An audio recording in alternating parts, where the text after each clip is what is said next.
So after 6 years of giving away all of my money to B&H for photography gear, they were kind enough to invite me out to their huge build expo this year to come speak on a panel with 2 other photographers about building community, whether it's online or in person. And they allowed me to lead some community events too that actually, to my surprise, a lot of you subscribers showed up to. By the way, this video isn't sponsored by B&H, but it is sponsored by Squarespace. Squarespace provides some of the industry leading tools for making a portfolio for photographers like us who want to be taken seriously. I recently renovated my website to be more focused on my documentary work. Squarespace allows a lot of customizability from their award-winning templates to something as simple as changing the background to black. I love how my website feels more mature, and if I have any questions or problems, I know I can contact the 24/7 customer service to get myself squared away. You can start a free trial today at squarespace.com/ChrisChew. Use my code ChrisChew at checkout for 10% off your first purchase.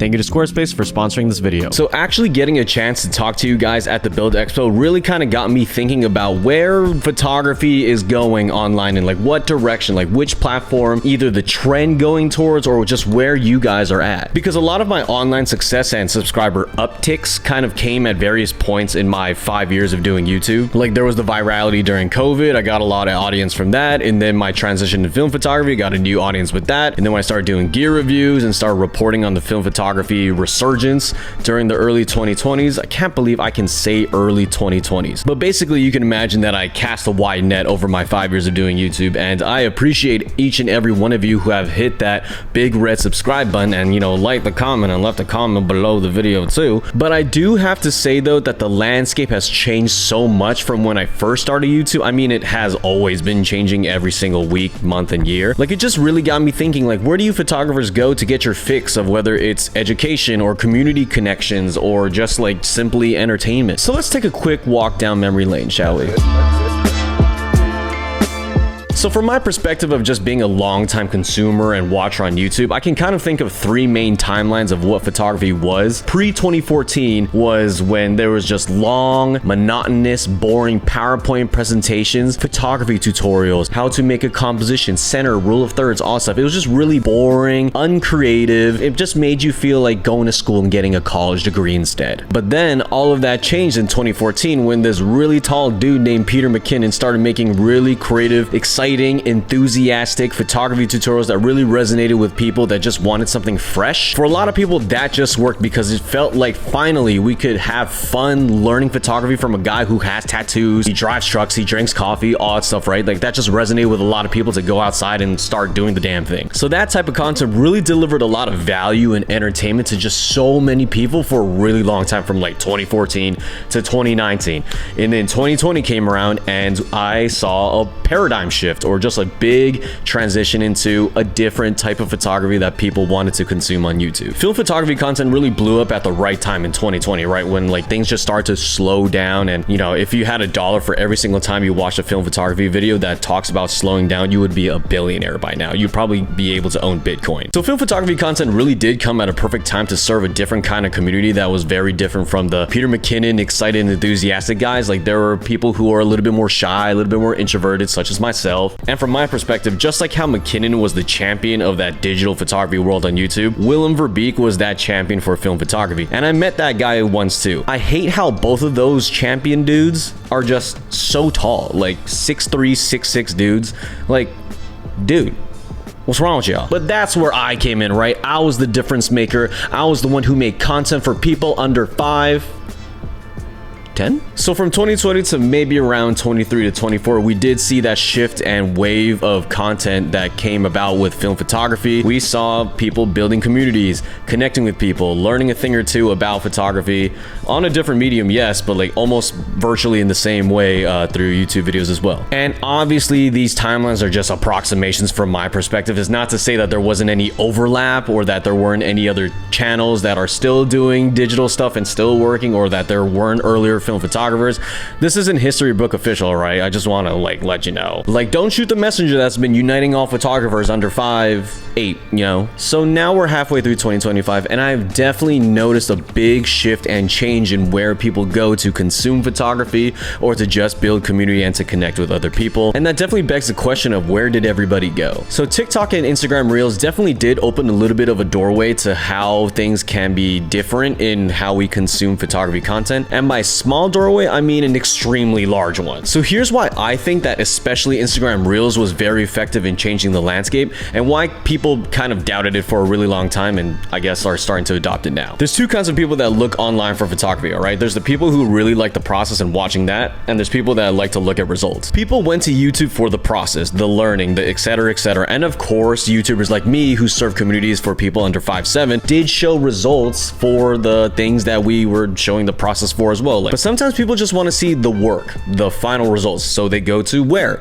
They go to Instagram, they look up your name, they scroll through your feed, they share the work that they really like with their friends on there, and you best believe that when they see hashtag Leica M6 on that Instagram post, they know you are a legit photographer. You better believe it. So here's my theory of why Instagram Reels was a really big game changer. If you think about user experience, right? Which would you rather do? Would you watch your favorite photographer YouTuber on your TV, then open up your phone, go on Instagram, search up the name of that photographer, and then see the results, and then maybe share, maybe talk about it, maybe comment or whatever? Or would you rather already be on Instagram, see a short video of a very interesting photographer that shows very interesting work, and then click on that username and you're already on the page where all of their final results are? I think it really is that simple because it's user experience. Less friction always wins. So it does make sense that there was a large migration of just audience moving towards Instagram, Reels, TikTok. It's just that Instagram has such a massive community component to it that you really can't ignore, right? Like not that long ago, they introduced the ability for any user on their platform to create a private channel, kind of like a Discord server. In the heyday of my YouTube channel, I had a Discord channel for all of my subscribers, and I think I had around 11,000 members on there. So at any given time, there was just so many people just chatting about photography on there in different channels of that Discord channel. And then whenever I dropped a video, it was just instant,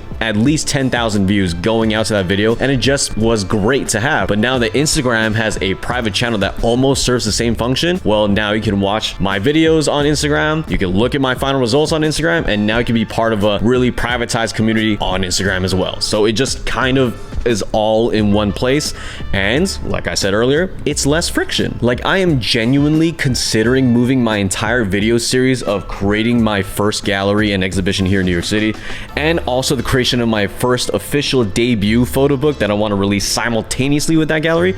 I can move all of this video series just onto Instagram so that it's all in one place for announcements, for stories, and for the actual video series. But don't get me wrong, YouTube still works. Like there's still a lot of subscribers that watch my videos, and there's still a lot of subscribers for all these other photography channels that still loyally watch every single video that drops. And a buddy of mine that actually works for YouTube did tell me that there has been somewhat of a recent spike. Like the YouTube TV app is the most used product over the desktop and over mobile, which is kind of insane because I thought everybody was watching YouTube videos on mobile, but TV is winning. People want to watch things on the big screen, so it's not like the platform is dead in any way. But yeah, we can make speculations all day long of if people are tapped out of learning photography or if they're just bored of what's out there right now and they're waiting for something refreshing. Those are valid takes as well, but also there are hundreds of thousands of people that are just picking up a camera for the first time ever, and they still would probably go to YouTube to learn a thing or two about the medium. Like it just seems like Instagram is a more frictionless platform to just see the process of someone making photos and then easily seeing the results right after that. So am I giving up on YouTube? No, but I am considering moving that photo book gallery series onto Instagram. It just seems like a more engaging platform to be on for that specific thing. YouTube won't fade for me. I still like making videos, well, one, horizontally,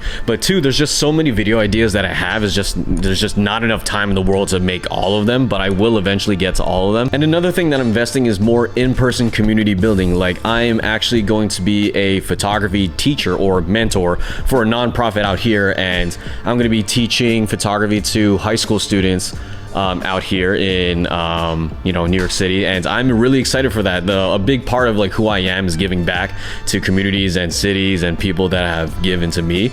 So it's about time for me to kind of pour back into New York, which I love and has given me a lot so far in my 3 years of being here, 2.5, 3 years of being here. So I'm excited to become a teacher in September. And it's not full-time, so I'm not going to be like quitting like all of my other jobs. It's just like a side thing, but I'm very excited to be doing that. So I don't know if I can show anything or if I will show anything from that, but you know, just stay tuned for that, I guess. But in the same vein of building community and teaching photography in person in that nonprofit, I kind of want to start doing in-person meetups or things here in New York for you guys. You know, the Build Expo has shown me that people still watch my stuff and that it still resonates with them. So, you know, again, such a big surprise to me, but also it was just like fun. Like, I kind of forgot how fun it is to meet people and to just talk about things, talk about life, not just about cameras, but just talk about life. So, you know, like workshops are, you know, something that I'll start thinking about, or just general meetups to kind of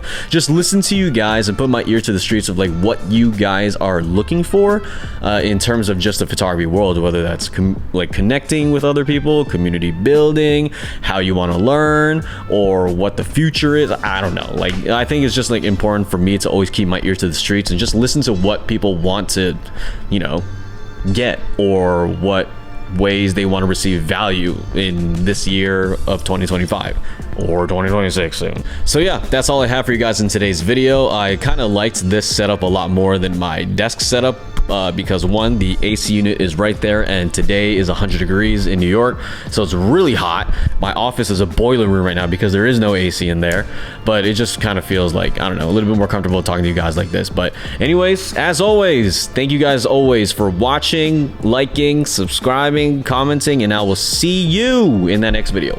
Peace.